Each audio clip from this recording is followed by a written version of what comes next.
C and C++ are strongly typed languages. This means that every value has a specific type. The meaning of a value is determined by its type. A data type consists of both the size and the interpretation of a value. For example, the int type means a natural machine-sized integer value. That'd be 32 bits for a 32-bit machine. An unsigned int means the same size integer with no bit reserved for sign.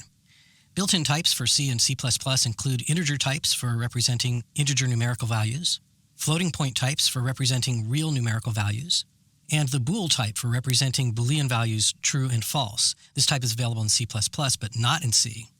C++ also provides constants called true and false.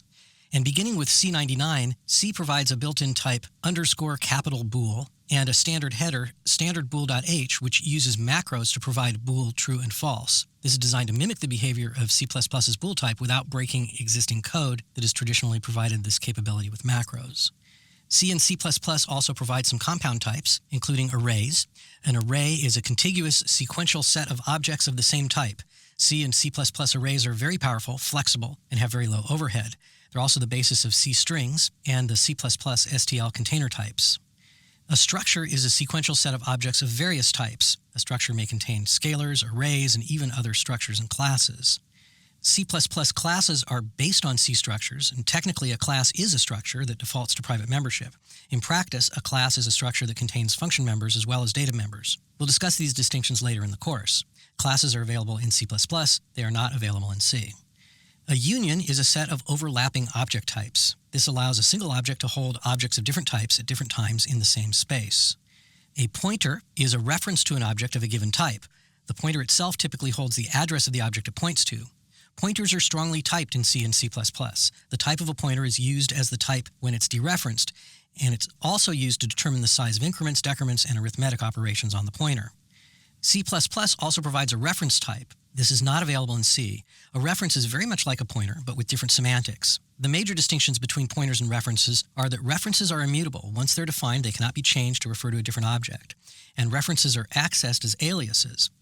A reference is accessed without any syntactic indication that it's a reference, and not directly a variable. This allows for silent side effects.